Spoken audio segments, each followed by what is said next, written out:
Psalm 65 is before us, and we read through the whole thing yesterday. We talked about the big picture of the psalm being celebratory, on the way to Jerusalem to worship God at his temple, bringing offerings, bringing thanks from a year of harvest where God has caused the land to do what God causes the land to do.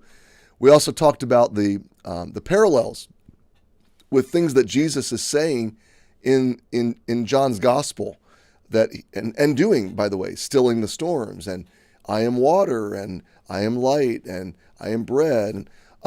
These wonderful metaphors are not just random metaphors. They're Jesus describing himself as God described himself in the Old Testament. So it's pretty cool, all the connections. Well, we're picking up today in verse 4. Blessed is the man whom thou choosest. We talked about that already a few days ago. And causest to approach unto thee, that he may dwell in thy courts. Now, I want you to catch this, though. End of verse 2, unto thee shall all flesh come.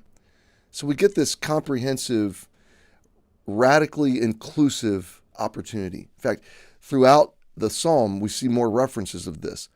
Verse 5, you are the confidence of all the ends of the earth, of them that are afar off upon the sea. So anybody, all the people of the earth can have access to God through Jesus, having their transgressions purged and their sins resolved. But verse 4 speaks of God's choice, not just our choice to him, but his choice of us, and then his desire that those who do choose him are chosen by him and are caused or permitted to approach him, to have a relationship with him. And that's the power of God choosing you, okay? There needs to be both for the idea to be biblical, first of all. Be careful of anybody that wants, there's a ditch on two sides of this road. The one side of the road emphasizes God's choice to the neglect of man's choice. You'll hear some people talk like nobody even has a choice. There is no such thing as will in the matter. God predetermined. And that's determinism. That's the idea that God doesn't permit any kind of decisional capacities in humanity. But that contradicts so much of his word, where he invites a decision, legitimately invites a decision. And the verbiage is not in any sense that he is playing or toying with mankind, that he's somehow in his providence and his sovereignty and his predetermined will has permitted some space, some granted latitude for men to be able to be decisional without encroaching on his sovereignty, without encroaching on his eternal purposes. So on one side of the road, you have determinism, which is God predetermining everybody's decisions.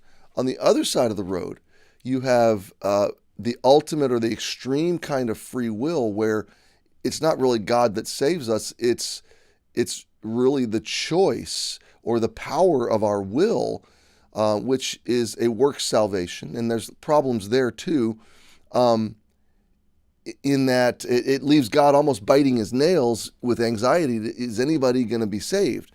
It's neither, okay? The Bible speaks very plainly and clearly to the fact that we have a choice, but that we're chosen, okay?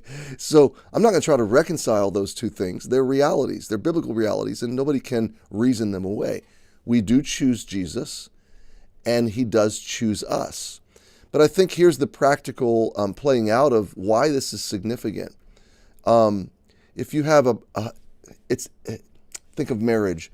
If you have one spouse that chooses the other, it's a dual choice, okay? If they don't choose each other, then you have something weird, all right? But they both absolutely have a choice. So the legitimacy of the choice it stands firm. The husband chooses his bride. The bride chooses her husband, and they both enter into this in the freedom of their own decisional power of will. They enter in. But it's the nature of the choice that makes the relationship different, okay? That it would be one thing if I could choose God, but what if he rejected that choice? Now we have a problem. And now just me choosing him does not grant access. He does not have to recognize my choice. But his promise is, in Scripture, is everybody that chooses him will be chosen. Okay? And that's a beautiful picture, because everybody that comes to God in faith through Jesus is chosen by God, by Jesus, and granted 100% full access. And that's why David says we are caused to approach him, that he, the man, that you and I may dwell in thy courts. So David's a king. The temple's not built yet when this is written, but he's dreaming of that temple. And so he's imagining people that are accepted by him into his courts as a king. And he's imagining God as the king of the universe, accepting those that choose him, choosing those that choose him, and welcoming them into his courts. And the privilege and the relationship and the friendship, the intimacy, the abundance, the provision, the protection, the safety that is received when we're welcomed into the courts of God.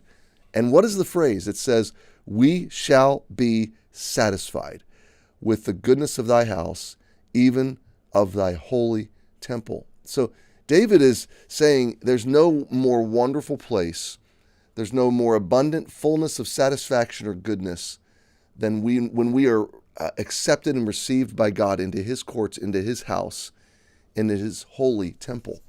Now, the idea of temple, I want to pick that up tomorrow, but it's a beautiful concept that traces all the way through the Scripture, and I don't want to get ahead of myself. So my friend, today, it's just an amazing thing to think that you didn't just choose Jesus, he chose you.